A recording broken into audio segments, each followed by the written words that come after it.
and gentlemen, the President of the Republic of the Philippines, His Excellency Ferdinand R. Marcos Jr.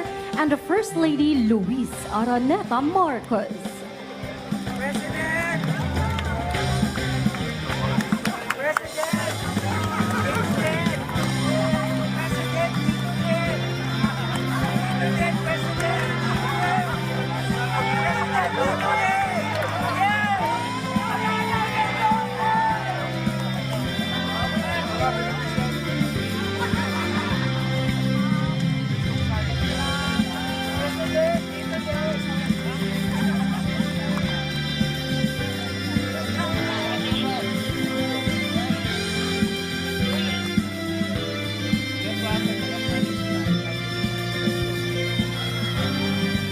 The President and the First Lady shall now inspect the Panguil Bay Bridge. Joining them is His Excellency Lee Sang-hwa, DPWH Secretary Manuel Bunoan, Lanao del Norte Governor Imelda Dimaporo, and Misamis Occidental Governor Henry Obaminal Sr.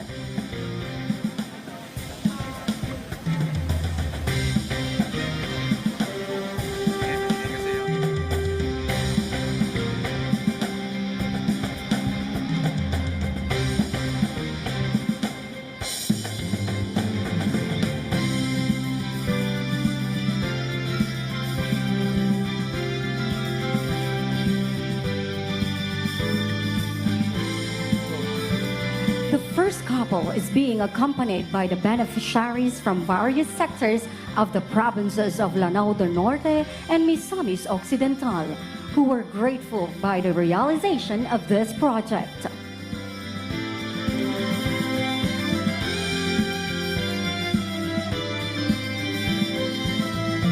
The 3.17-kilometer Panguil Bay Bridge project, which connects the two provinces of the northern Mindanao via Tubud, Lanao del Norte, and Tangub City, Misamis Occidental, is a manifestation of the President's steadfast leadership and dedication to build better more.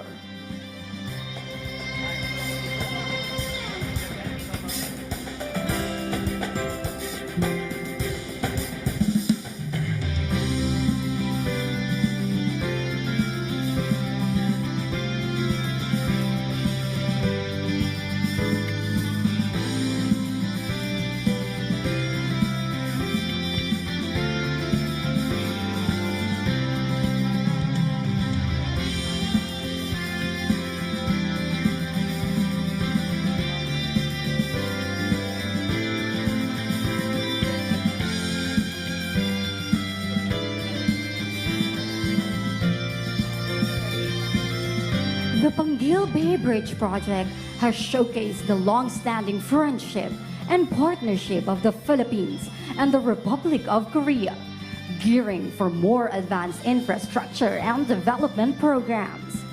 This vital landmark exemplifies the strength of both countries' collaboration.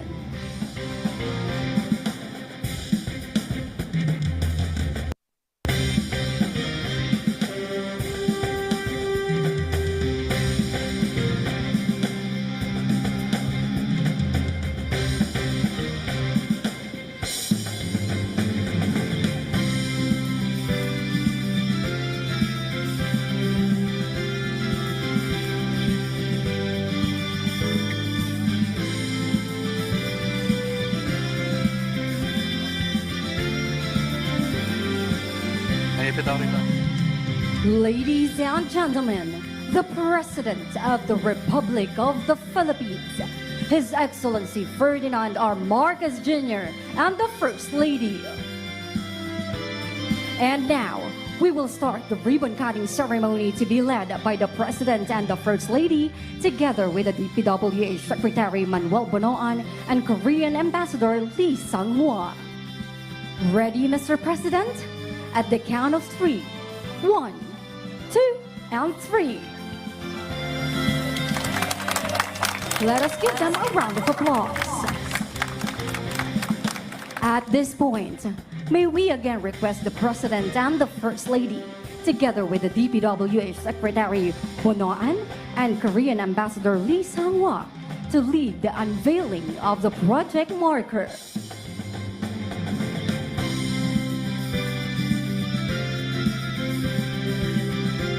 Ready, Mr. President. At the count of 3. 1, 2, and 3.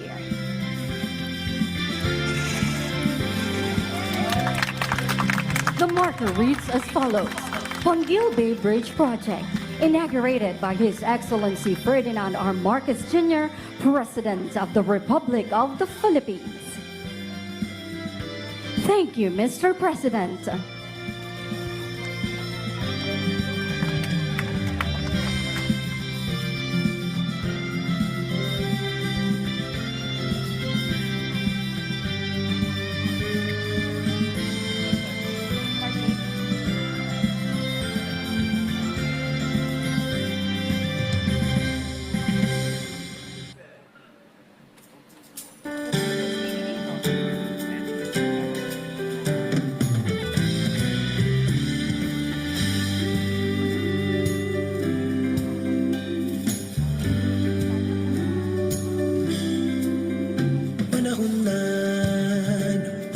Bago dahil sa ito ay kinakailangan tayo na magtulong-tulong na paunlarin ang mahal nating bayan.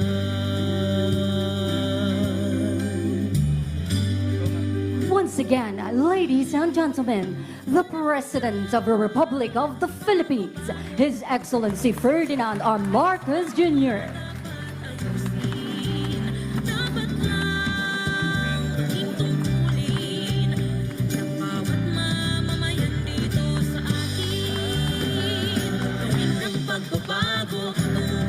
Pag-asenso, magsikap na mabuti at nang guminhawa tayo. Malaki natin sa mundo at ipamalas ang bagong Pilipino. We may now be seated. Panahon na magbabago.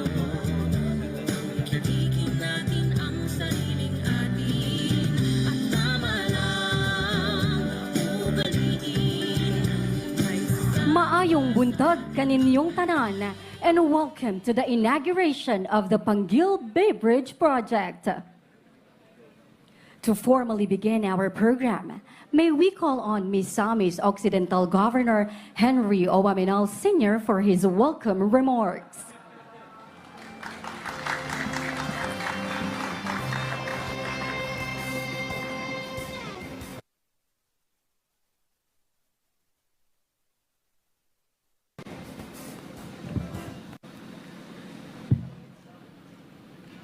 His Excellency President Ferdinand Bongbong Marcos Jr., Sir, and First Lady Ma'am Luis Aranita Marcos,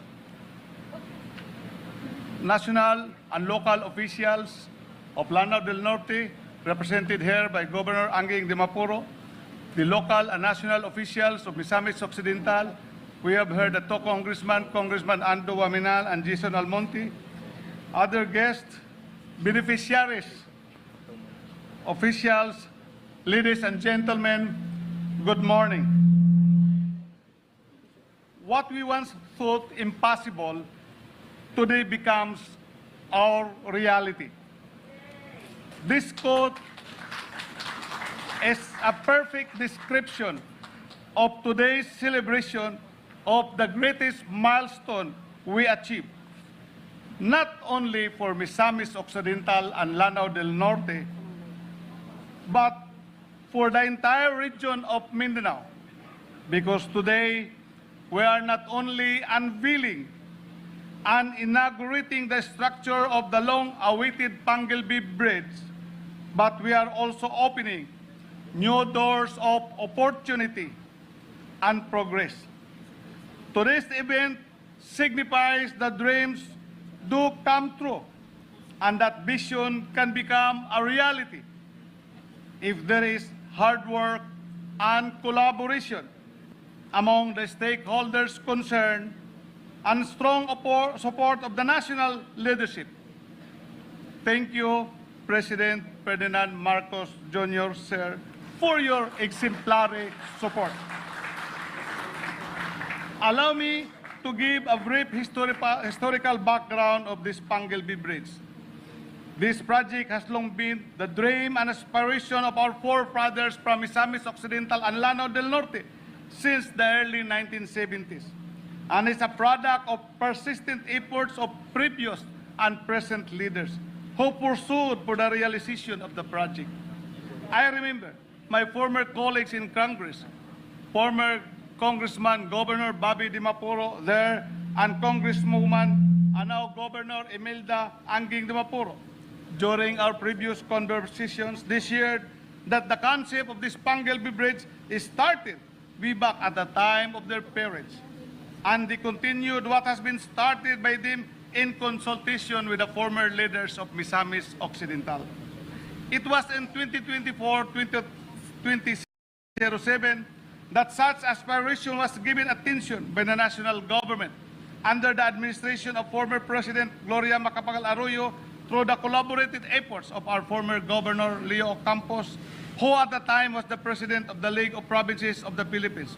And in tandem with Governor Anging Dimapuro, this project was bidded out 2 times, but it failed because there were no takers, because the feasibility study was not viable under the Build and Operate Transfer Scheme.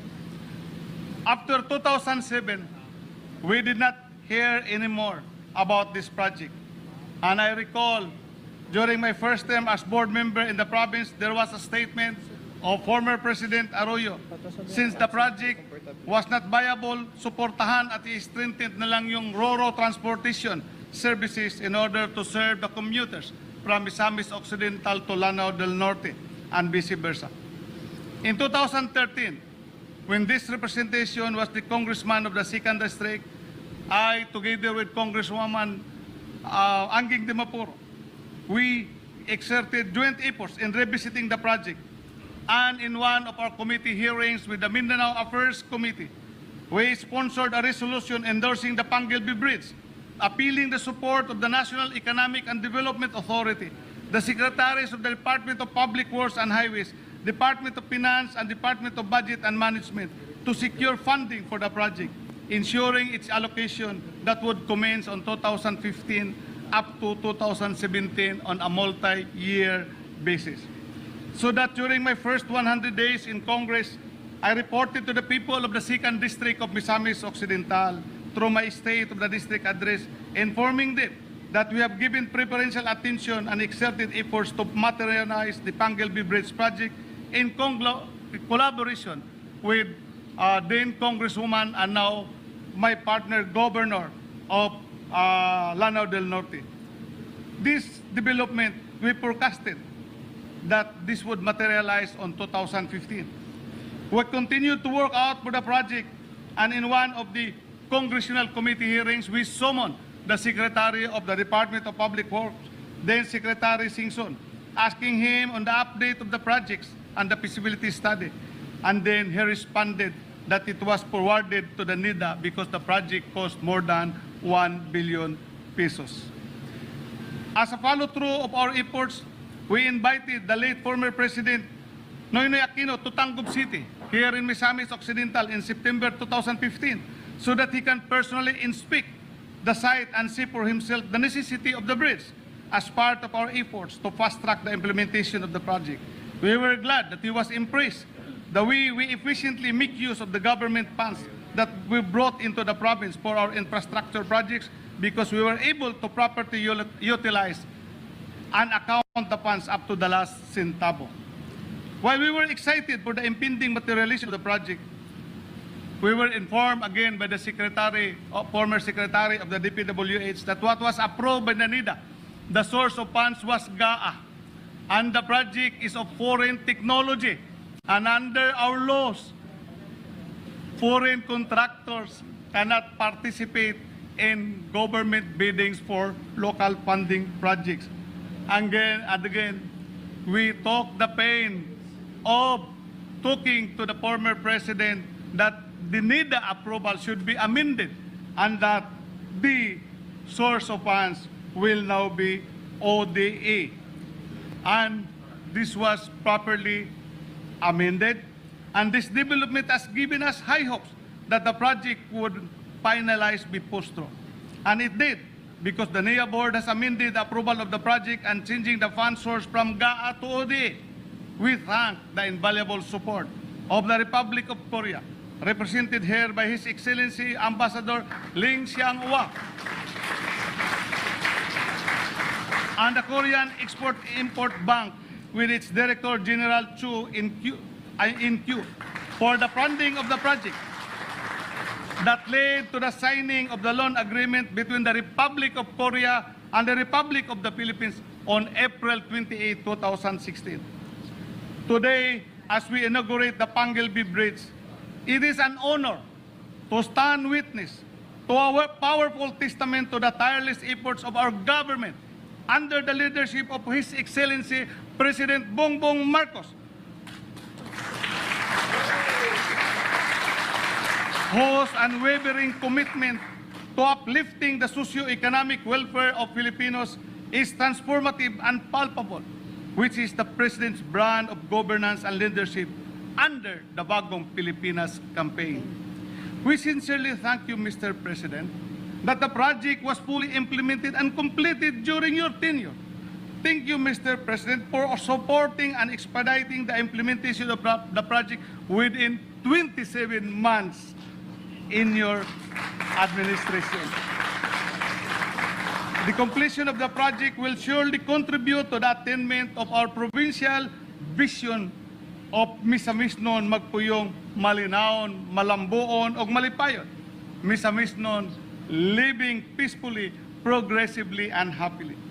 Thank you also, Mr. Secretary Bunuan, for your unwavering leadership of the DPWH that is instrumental in the speedy implementation of the project. Mr. President, we know your love to the Misamisnon. You love the Misamisnons very much, as we have also expressed our love to you during the previous election, when the Misamisnon rendered an overwhelming support of 254,066 votes against your closest rival, who got only 32,804 votes. The expression of this love is just a reiteration and reaffirmation of our love and support to the Marcoses, as I have also served your late father before in my capacity as one of the Kabataang Barangay leaders. Your love with the Misamisnon was really evident during the Sierra Line flooded incident, that instead of returning back to Manila because of bad weather, you still landed at Osamis Airport after 3 attempts, despite heavy rains, just to pursue your desire to personally comfort our people and provide them their immediate needs. Considering the immense benefit that the bridge would bring, not only for Misamis Occidental and Lanao del Norte, but in the entire island of Mindanao, it is our humble request with Governor Anging Dimaporo, with the people of Lanao, that the operations and maintenance of the bridge be managed by one management team only.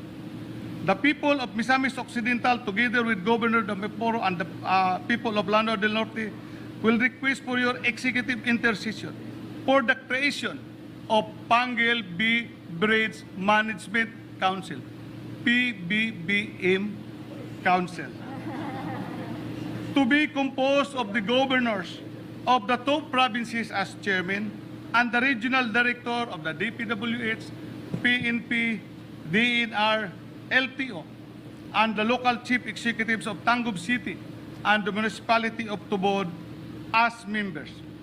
In this manner, Mr. President, we can be assured of collaborative management efforts among stakeholders directly involved in ensuring protection and maintenance of the bridge, instead of having it managed separately by the 2 LGUs exercising their powers and authority over the respective jurisdiction.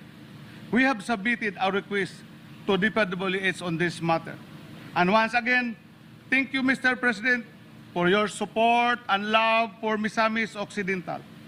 Rest assured of our continued love and support from the Misamisnons to your administration as what we have already shown in the previous election. On behalf of the provincial government of Misamis Occidental and the Misamisnos, it is my great honor to welcome you all to this momentous occasion. Together, let us celebrate this milestone and look forward to working more in the future. Asinso, Misamis Occidental, mabuhay ang bagong Pilipinas. Thank you and God bless us all. Thank you, Governor Uwaminal. And now, may we request Lanao del Norte Governor Imelda de Maporo to give her message.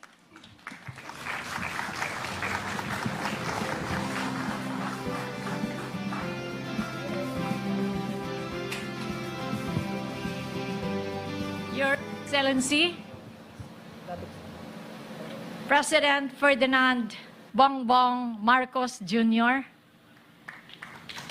Madam First Lady, Attorney Luis Lisa Araneta Marcos, distinguished guest, good morning.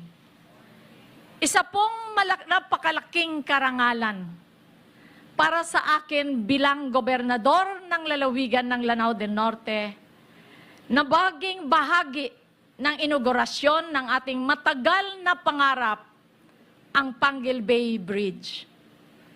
Matapos ang mahabang paghihintay, natapos din natin ang tulay na nag-uugnay sa Lanao del Norte at Misamis Occidental.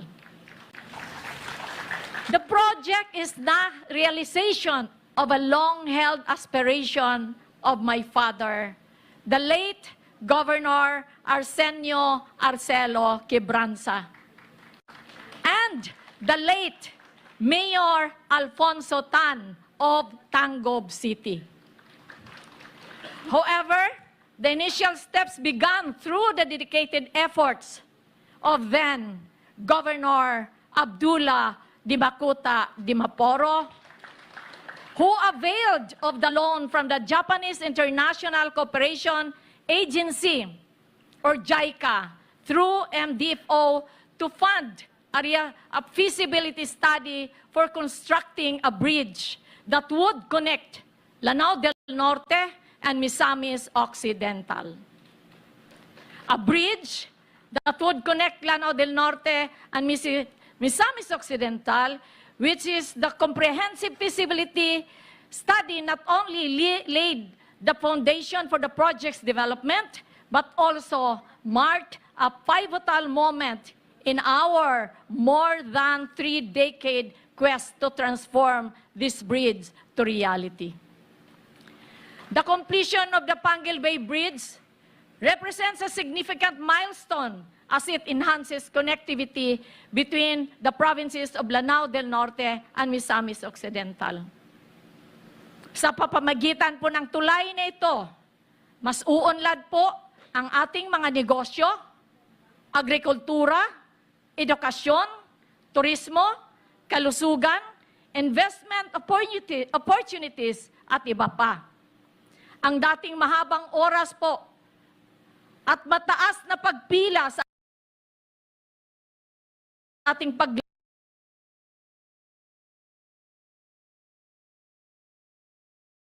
dahil dito, mas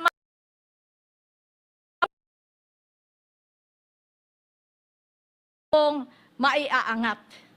Kami po, mahal na Presidente, we produce banana na dinadala po namin not only in Misamis Occidental, but hanggang Cebu and Manila. Kaso po, pagdating ng saging po, nagiging banana ketchup na. At ang aming pong kamatis, pagdating naman po sa mga lugar, nagiging tomato paste na po.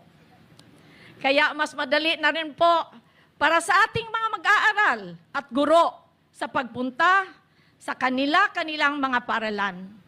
Hindi po tayo mahihirapan na mag-avail ng mga serbisyong medikal at pangkalusugan, lalo na sa panahon ng emergency. At sa mga taong at sa mga madali na po at sa mga tao pong tatanawin po ng mga turista ang mga magagandang tanawin at destinasyon na meron po ang Misamis Occidental at ang Lanao del Norte. Overall, the bridge promises to drive socio-economic growth and improve quality of life, not only in the region, but in the entire island of Mindanao. This project is a shining example of how the Bagong Pilipinas campaign can transform lives and communities.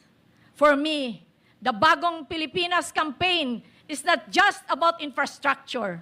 It is about creating a principled, accountable, and dependable government that works for the people. As the governor of Lanao del Norte, I am committed to upholding the principles of the Bagong Pilipinas campaign. I will work tirelessly to ensure that the benefits of this project reach every corner of Lanao del Norte. Together with the guidance and support of our beloved President, we will build a Bagong Pilipinas that is strong, resilient, and prosperous. A Philippines where every Filipino can dream and achieve their full potential. Sa ngalan ng mga mamamayan ng lalawigan ng Lanao del Norte, nais ko pong ipaabot ang taos-pusong pasasalamat sa ating mahal na Pangulo, His Excellency President Ferdinand Bongbong Marcos Jr. Mr. President, maraming salamat po sa inyong walang sawang suporta. Ipinagmamalaki po kong sasabihin na sa inyong administrasyon, ang Lanao del Norte ay isa sa mga laging unang nakikinabang sa mga programa at proyekto ng ating pambansang pamahalaan. My heartfelt thank you to NEDA for their unwavering support and dedication in advocating with the DPWH to secure the necessary funding of this project. And I would like to commend also the former governor, tinatawag ko po itong pandemic RDC chairman. Dahil po, during the pandemic, he was then the RDC chair at kinukulit ko po sila ni RDC chair Philip. I hope he is with us. I invited him. And NEDA, para po ang ating mga contractors, because of the pandemic, the consultants, the equipments, nahihirapan pong pumasok at nahihirapan pong mag-umpisa. Kaya ito po ngayon, as the RDC chairman of Region 10, during the height of the COVID-19, Governor Philip, who was the pandemic chair then of Region 10, strongly endorsed the PBB project to ensure the easy and continued transport of equipment and machinery needed by the contractor. To the Nampuang Kokdong Gongwang joint venture, leading for the way of its progress. My appreciation to DPWH, the government of South Korea, through the Korean Export-Import Bank, and all the government agencies and stakeholders who made the construction of the bridge possible. Maraming salamat po. Congratulations sa ating lahat. God bless you. Mahal na Presidente, mabuhay ang Bagong Pilipinas. Thank you, Governor Dimaporo. To also give his message, let us welcome the Ambassador of the Republic of Korea to the Philippines, His Excellency Lee Sang-hwa.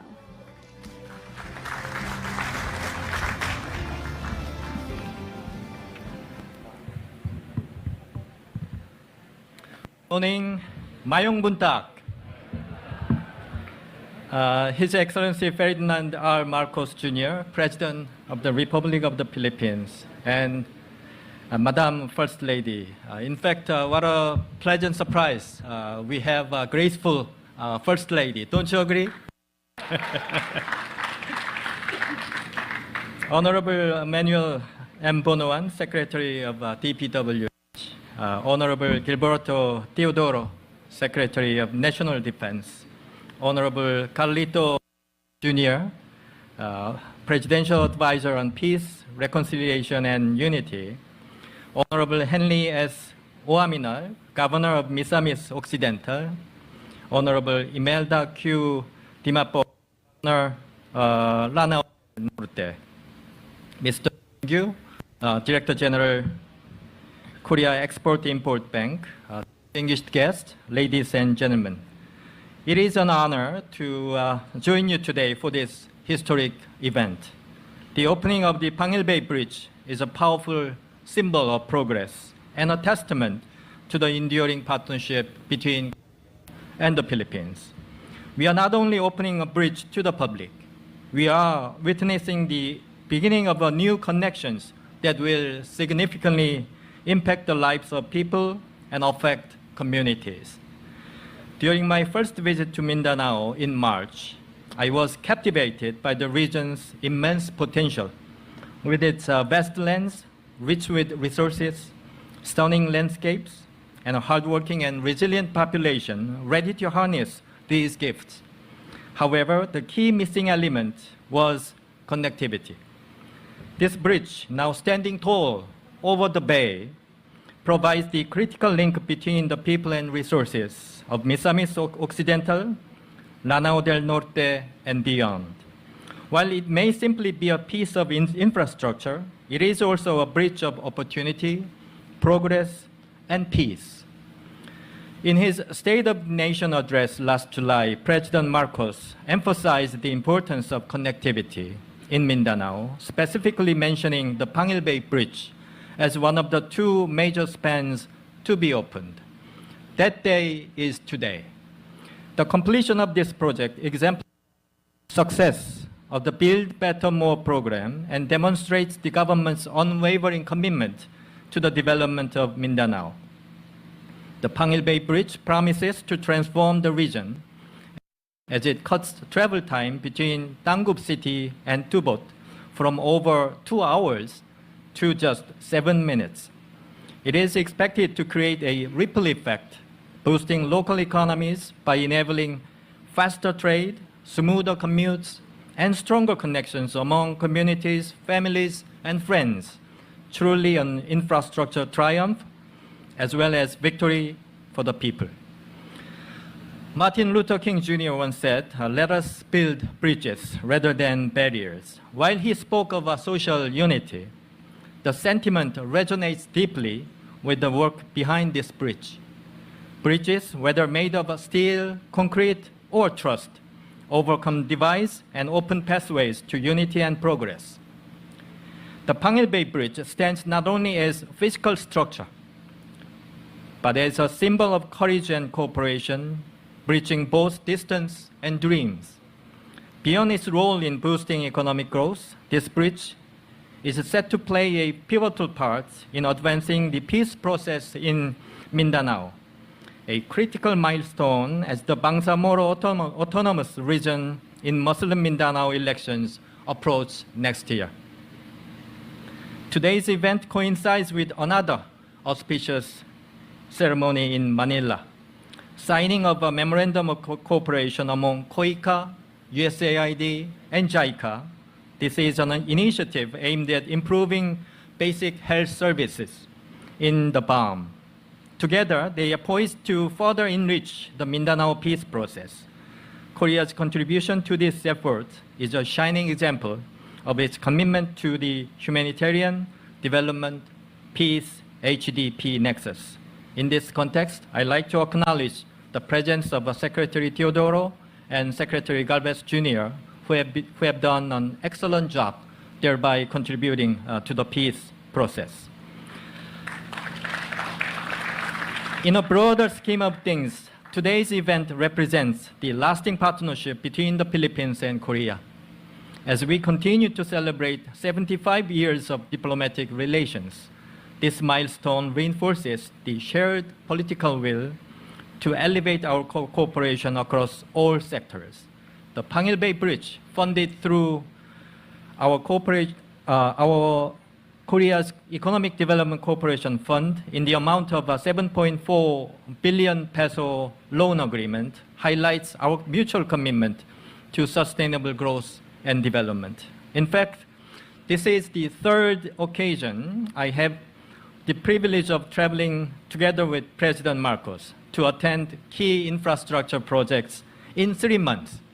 In August, I attended with the President the flood control system in Pampanga. In July, there was a Halao River multipurpose dam project in Iloilo. And last year, I joined the President for the first time in inaugurating the Samar Pacific Coastal Road project. I salute the tireless efforts of President Marcos in driving his administration's Build Better More program toward a more confident future for the Philippines. On our part, these diverse infrastructure cooperation, road, dam, flood control, and now this bridge showcase Korea's humble contributions to the Philippine government's development effort. Building on this landmark achievement, Korean engineers and builders are eager to contribute to other significant projects, including the Pinay-Guimaras Negros Island bridges and the Bataan-Cavite interlink bridges. Before concluding my remarks, let me share my favorite quote from my days at the United Nations. If you want to go fast, go alone. If you want to go far, go together. This bridge reminds us that persistent accomplishments are made when countries like the Philippines and Korea work together. Once again, my warmest congratulations to the Filipino people on this auspicious undertaking. May the Pangil Bay Bridge stand as a monument to our 75 years of cooperation and friendship. Thank you. Mabuhay. Thank you, Ambassador Lee Sang-hwa. At this juncture, may we request Secretary Manuel Bonoan of the Department of Public Works and Highways to present a brief overview of the Pangil Bay Bridge project. Your Excellency, President Ferdinand R. Marcos Jr., our beloved First Lady, Madam Luis Araneta Marcos, distinguished guests, ladies and gentlemen, today I'm honored to share the long and arduous construction journey of Pangil Bay Bridge, a project that symbolizes collaboration, progress, and connectivity. The conceptualization of Pangil Bay Bridge started way back, as presented by Governor Rominal, in 1998 with a pre-feasibility study setting the foundation for a transformative infrastructure project that would link the provinces of Lanao del Norte and Misamis Occidental in northern Mindanao. Then in March of 2003, after 5 years, a comprehensive feasibility study was completed and paved the way for informed decision-making, addressing crucial aspects such as engineering requirements, environmental impact, and socio-economic benefits. A year after, in March 2024, a detailed project evaluation drafted that highlighted the potential of the bridge project to facilitate transportation and trade, not only between the provinces of Misamis Occidental and Lanao del Norte, but also the entire northern Mindanao and southern Mindanao. Fast forward, the updated implementation program was established in March 2006, reflecting the government's commitment through DPWH, this dream project a reality. In November 2008, proposed project drew interest from international stakeholders, along with the information memorandum for possible toll road initiative under the Partnership in Economic Governance Reform between Philippines and Australia. However, the path to the realization faced obstacles and was ultimately shelved. Then again, for another 5 years, the proposed Pangil Bay Bridge was in limbo until finally in April 2013, a South Korean civil engineering firm, Sambo Engineering, proposed a comprehensive business case study, and this study eventually led to the approval from the National Economic Development Authority Investment Coordinating Committee in November of 2014. And by 2015, the DPWH obtained the NEDA board approval under the Korean financing, reinforcing the commitment to this major project. Project funding was secured with a loan signing in April 2016 between the Philippine government and the Exim Bank of Korea, giving the Department of Public Works and Highways the financial resources needed to move forward. The subsequent years were marked by meticulous planning with multiple approvals and studies, including adjustments to project costs to ensure efficiency and effectiveness. And by 2018, the Department of Public Works and Highways was deep into the procurement phase for the design-build project, with bids evaluated, contracted, signed November 19. Actual work on the design and build of Pangil Bay Bridge began on February 2020. But as the momentum of implementation was gaining ground, it was met with unforeseen constraints that faced construction delays due to the pandemic and also encountered some budgetary constraints at that time. However, in 2022, with the present administration, the present administration's commitment to build better, more, and faster infrastructure development program, and with resolved determination, the construction was pushed through without let-up. The completed Pangil Bay Bridge features a solid foundation with high strength-to-weight ratio of 54 board piles for its 32 piers, 2 abutments, and 2 pylons of main bridge structure that will allow marine vessels to pass underneath. Constructed with a total cost of a little over 8 billion pesos.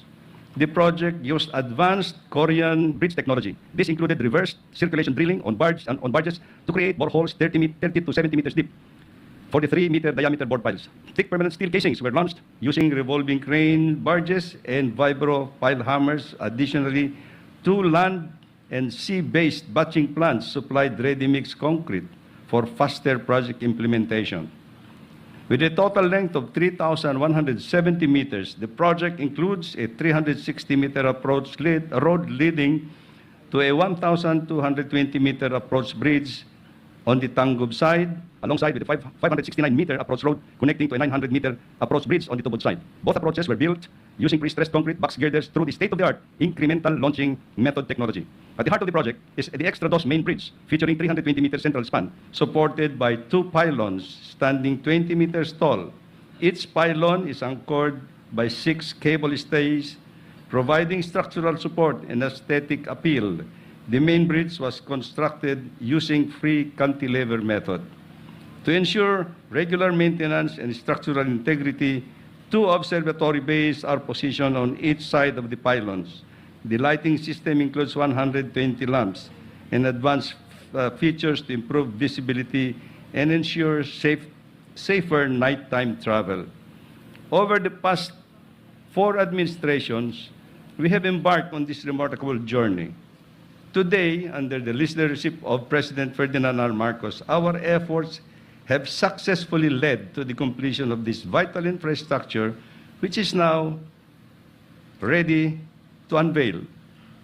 The 2-lane, 2-way Pangil Bay Bridge with 13-meter carriageway width will greatly improve inter-island travel. It will cut the travel time between Osamis and Tangub in Misamis Occidental to Tobod, Lanao del Norte, down to just 7 minutes. Previously, it would take about more than 2.5 hours.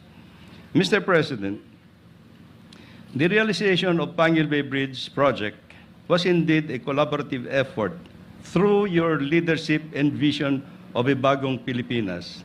And at this point in time, Mr. President, I just wish to express, in behalf of the Department of Public Works and Highways, to acknowledge everyone involved in making this project a reality.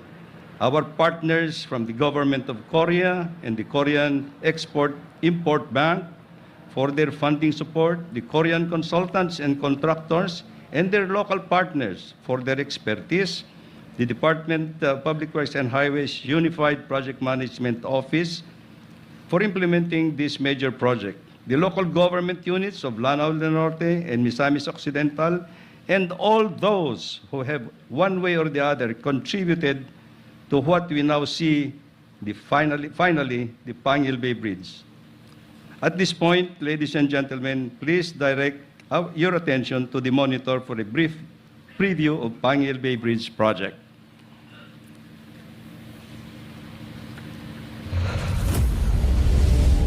Across Pangil Bay, a monumental structure is rising.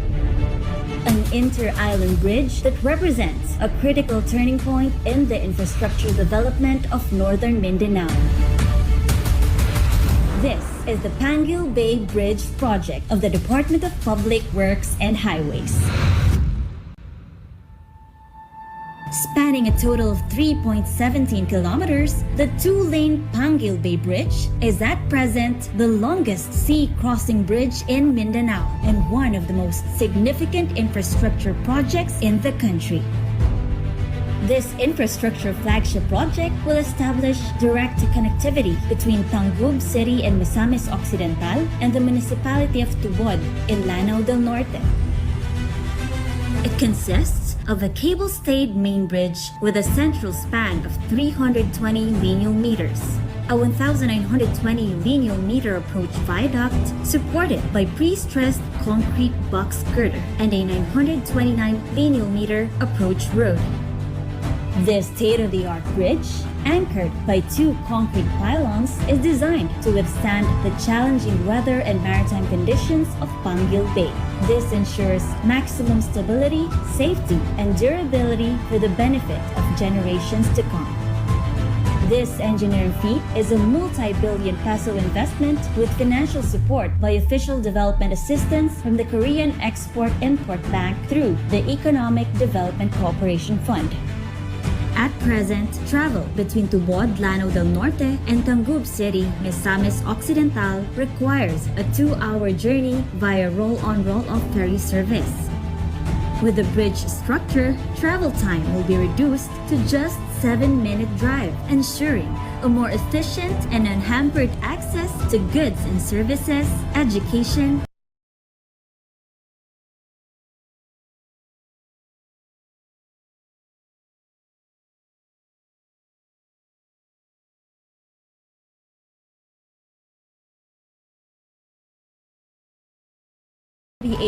Unified Project Management Office, Roads Management Cluster 2. The completion of the project is expected to boost trade, tourism, and economic development.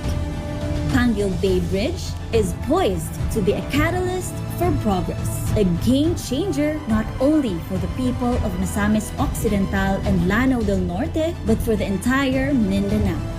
It will strengthen the region's position as a vital economic corridor, supporting the goals of a Bagong Pilipinas, where modernized infrastructure fuels growth and improves the lives of Filipinos.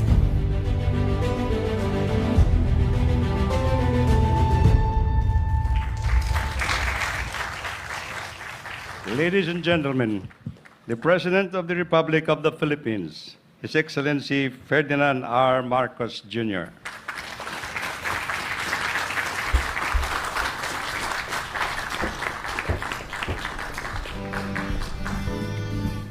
Thank you, Secretary Mano Bunuan, for your briefing and the kind introduction. Please, let's take our seats.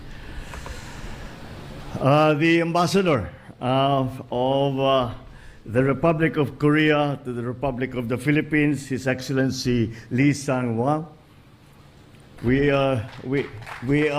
This is becoming more and more often where we are opening new projects. I hope we can not only continue but even accelerate all of that we are doing. The Mindanao Development Authority, Secretary Leo Magno, the Misamis Occidental 1st District Representative Jason Almonte,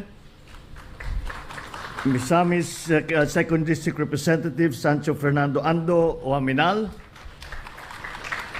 the Lanao del Norte 2nd District Representative Siti Amina de Mapuro. I see.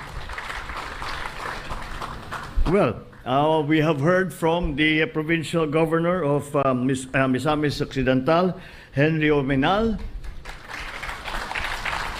and provincial governor of Lanao del Norte, Angling de Mapuro. After her speech, sinasabi ko sa kanya, wag mo masyadong binabanggit na Lanao del Norte is very high on the list of priorities. Baka nagtatampo na si Governor Henry Oaminal. Sabi niya, nagseselos na siya sa atin. Tangub City Mayor Ben Kanama. Yeah, sige. And a surprise visitor, a pleasant surprise that we all had is the arrival and accompanying me the First Lady Lisa Araneta. My fellow workers in government, distinguished guests, ladies and gentlemen. Oh, before I continue, I have to also acknowledge the presence here of the representatives of the Exim Bank, the contractors from Korea, the local contractors who have worked together to make this, I can only describe, is a dream come true. Good morning to you all. Let me start by saying, ang tagal na nating inantay nito, di ba? I just said we waited for this such a long time. If I had a peso for every time someone asked me, when will we finish the Panguil Bay Bridge, I would already be able to fund a second bridge by now. But today, the waiting is ended. We are here for the inauguration of the Panguil Bay Bridge project, a day that we have long looked forward to. If we take all the time from the very moment of conception of this bridge until today, it has been 4 decades. And that is why we continuously are commenting on the fact that how happy all of us are to be here today to open this bridge so that it can service both the Misamis Occidental side and the Lanao del Norte side, and the advantages that it will bring.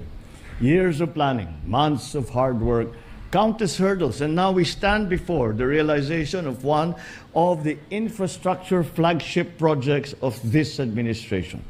Costing more than 8 billion pesos, this 3.2-kilometer project is now the longest water-spanning bridge in Mindanao. The bridge connects 2 provinces. More importantly, we all know that the increased economic activity is going to be a very important development building block for both the provinces and for the entire island of Mindanao. But more than just a physical bridge, we are connecting the dreams and aspirations of the people of Lanao del Norte and of Misamis Occidental. For far too long, our brothers and sisters here have had to deal with over 2-hour commutes across the bay. Ang layo nang iikutin bago makarating dito sa Tangub, dito sa kabila. It has always taken a very long time. Now, those 2 hours can be spent on work or on simply living their lives. With this bridge, what once took 2 hours will now take 7 minutes and will benefit 10,000 travelers a day. I heard the story of architect Romeo Cuisio, a proud resident of Tubod, Lanao del Norte. He grew up hearing about a bridge that would one day connect the town of Tangub, Misamis Occidental. And for years, it was just a dream, something people would talk about, but we never finally saw. In the past, he imagined how life would change if that bridge would come to reality. And now he is a witness to his dream, this dream of all of us being fulfilled. It is undeniable that this journey has not been easy. from the 1998 pre-feasibility study conducted on the bridge to the moment that we broke ground in 2018, this bridge encountered very many challenges. When the pandemic hit, the DPWH had to pause and had to recalibrate and revisit about and create techniques and strategies on how they could move forward with this project. And just when they thought that there was a way to continue the construction of the bridge, funding issues stopped it again and slowed it down again. Pero hindi tayo nagpapati ng basta-basta. We do not get intimidated or discouraged by obstacles that are put in our way. We worked harder, pushed harder, never lost sight of why we are building this bridge. And while we are celebrating this monumental achievement, I would like to highlight the ripple effect it will have on local businesses. Take, for instance, the story of a remarkable local entrepreneur that we encountered recently. This inspiring woman, Ms. Erlinda Mojica, runs a small business dedicated to providing fresh produce to her community. Before, when the bars closed at night, there was no choice but to take the long route around the bay, wasting a great deal of time.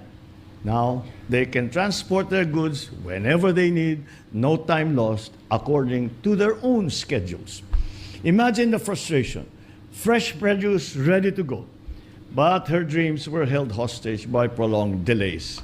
With the opening of the bridge, she expressed her excitement, saying that her goods would now reach the market in minutes ahead of hours, alleviating her worries about spoilage and missed sales. Yung mga saging hindi na magiging ketchup. The bridge is a gateway to a world where distance no longer limits our dreams, where aspirations can take flight, and where the ambitions of entrepreneurs fuel growth and prosperity. This achievement reflects our collective strength and manifests our continuing determination. And to that end, I want to acknowledge our partners in the Korean government and the Korean Exim Bank. Thank you very much. Your unwavering support has been instrumental in turning this dream into reality. And before, lest anyone think that the projects between the Republic of Korea, the Economic Development Cooperation Fund, and through the Exim Bank of Korea, that this is an isolated project. I would just like to show everyone how many EDCF projects are ongoing in the Philippines. There are 21 ongoing projects and 2 upcoming projects. And some of these are the biggest projects, and that is how involved and how much the Economic Development Cooperation Fund of Korea has been part of all our development programs and all our aspirations for making our people live in a much safer, much more efficient, and much more healthful lifestyle. To the DPWH, Secretary Manny Bonuan, and all the people who committed to the completion of the Panguil Bay Bridge project, your efforts are self-explanatory whenever we will cross this bridge or even see a picture of this bridge. You have shown once again that perseverance pays off. As we celebrate this feat, let us remember that the Panguil Bay Bridge is indeed the foundation on which we can build more bridges. Bridges that connect not just places, but connects opportunities and communities. Let us make this success a launchpad for further development to ensure that this project opens new doors to progress and prosperity. Hindi po tayo nagtatapos dito sa ating pag-uusap ngayong araw na ito. It is just the beginning. We are building a Bagong Pilipinas, one where every Filipino, no matter how far, no matter how remote, is somehow connected. Together, we will welcome the dawn of a future where every dream has the wings to soar. Every entrepreneur has a path to success, and every child can aspire to greatness without the burden of travel and long distances. Daghang salamat kaninyong tanan ug mabuhay ang bagong Pilipinas. Thank you, Mr. President. At this point, may we request the President to kindly grant us a photo opportunity. May we also call on stage the First Lady and DPWA Secretary Bonoan to join the President.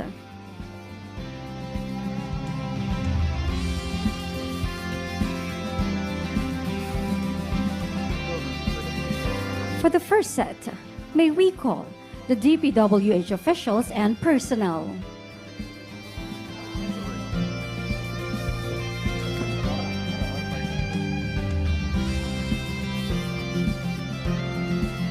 To our partners from the Republic of Korea, please stand by and prepare.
Thank you, and please exit to your left.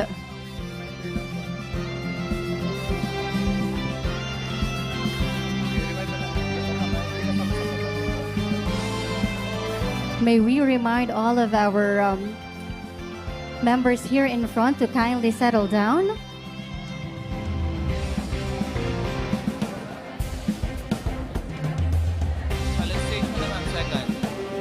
Next, may we call on stage our partners from the Republic of Korea.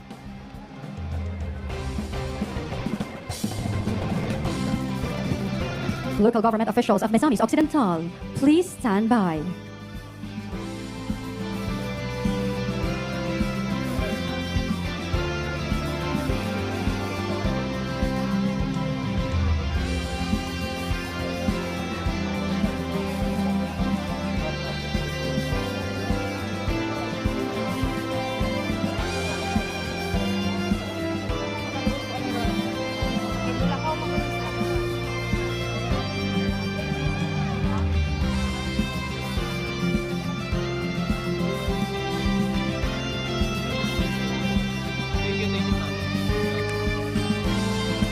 Thank you, and please exit to your left.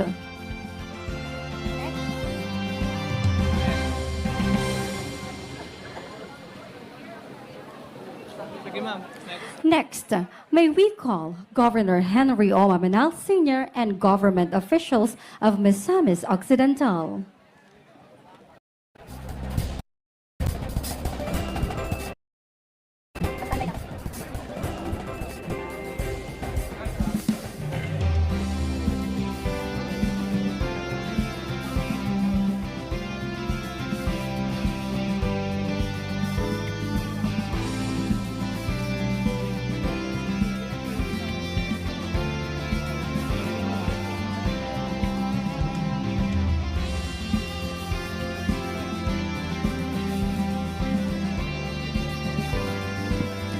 Thank you. Again, please exit to your left.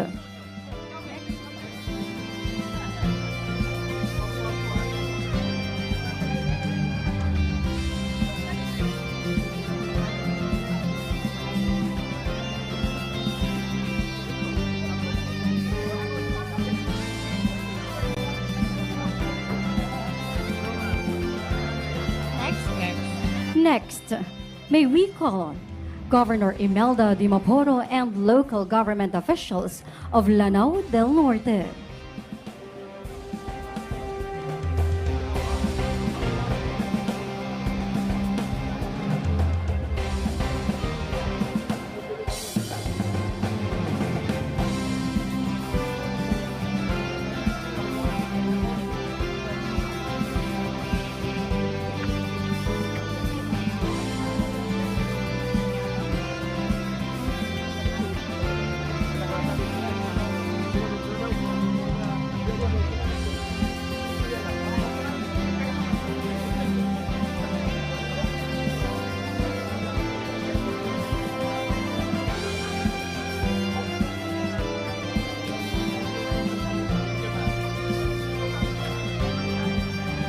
you.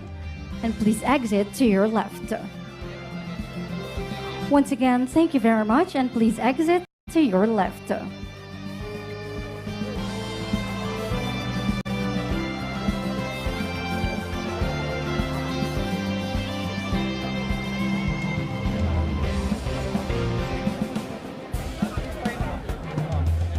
And finally, may we request the President and the First Lady to kindly grant us a photo opportunity downstage with all the attendees.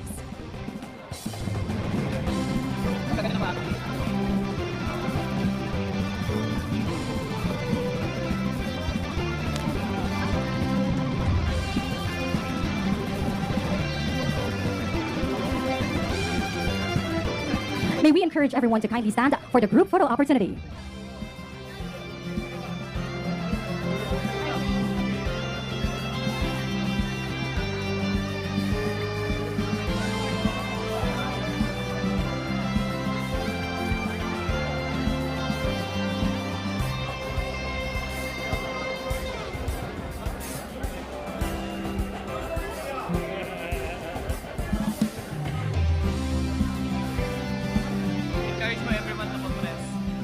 We are encouraging everyone here in front to compress.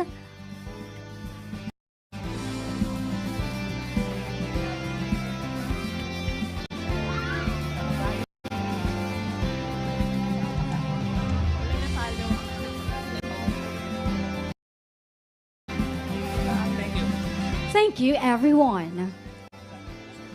That concludes our program. Once again, thank you very much